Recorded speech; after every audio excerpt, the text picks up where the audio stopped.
Whether you're a first-time home buyer, an investor, an owner looking to refinance, or a realtor that wants to give great advice to your clients, understanding mortgage basics is crucial. My name is Claudia Castaño, and I'm the principal for Miami Lending Advisors. And I get it. You're looking for an easy mortgage process in Florida.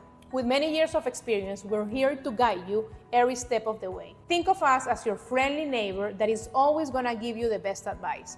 Dive into the Miami real estate market with confidence, knowing that we're by your side. Today, we're diving into the fundamentals of mortgage in our Mortgage Basics series. So let's get started. What is a mortgage?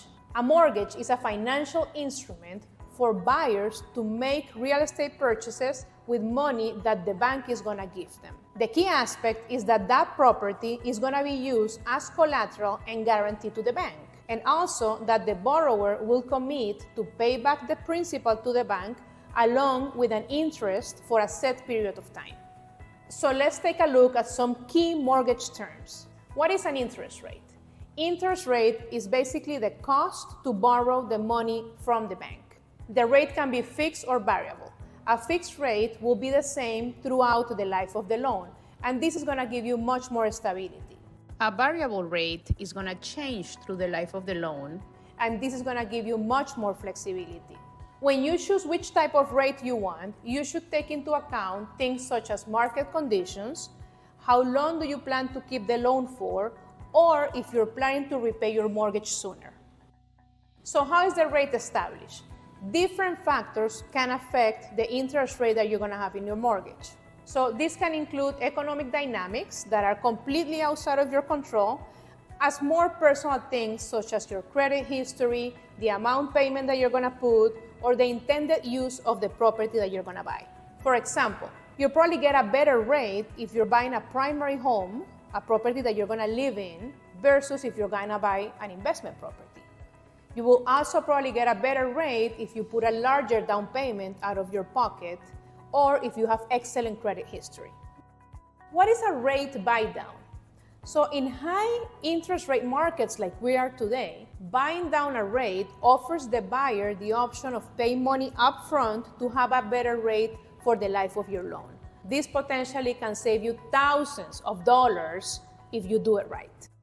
Have you heard about appraisals? So every single bank will require an appraisal of your property to make sure that the price that you're paying for the property is the right price. They will send a professional to do a full assessment of the property, its conditions, and its value.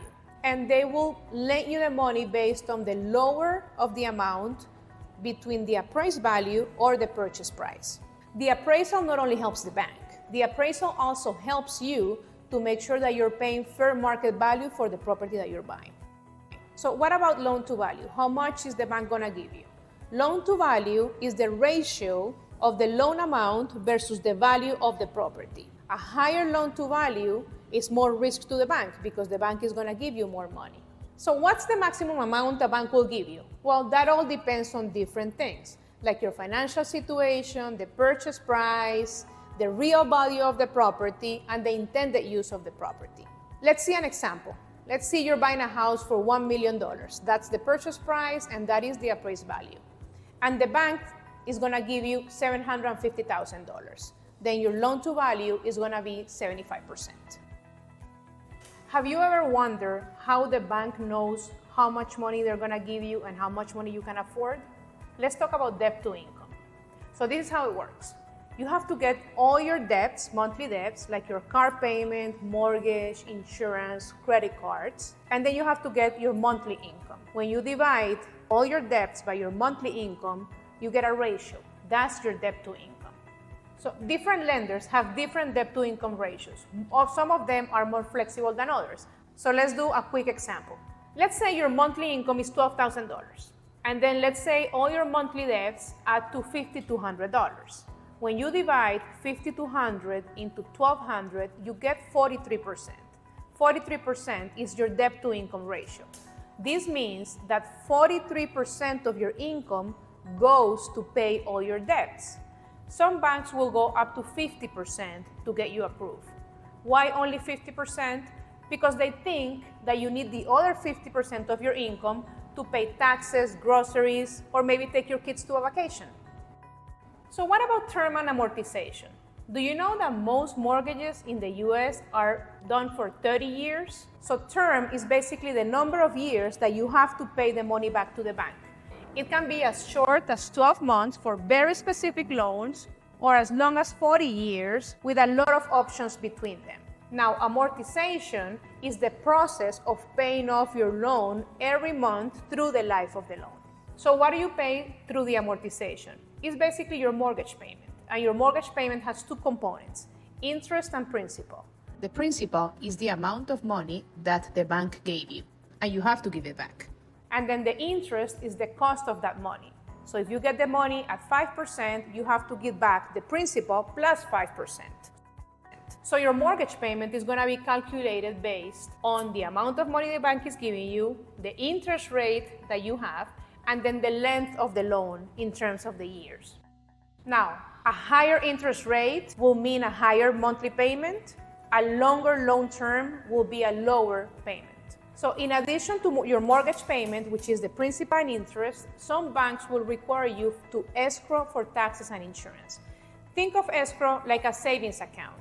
So every single month, you're giving money to the bank, a little bit more money to the bank, so they can start saving to pay your taxes and your insurance at the end of the year. And what about prepayment penalties? Can you pay your loan at any time?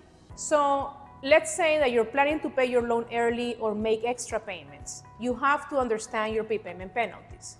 If this is your primary home, the house you live in, there's no prepayment penalty for these loans in the US. However, if this is an investment property, you will probably have a prepayment penalty. Most prepayment penalties for investment loans are called 3-2-1, which means 3% of the loan amount on the first year, 2% of the loan amount on the second year, and then 1% of the loan amount in the third year. After the month 36, which is the 3 years, you usually won't have any prepayment penalties.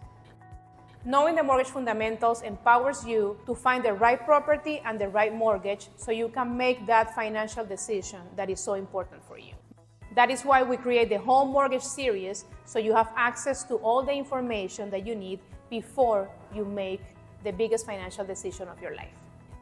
If you have more questions about the mortgage process, type of loans, or the real estate market in Florida, please do not hesitate to contact us. We're here to help.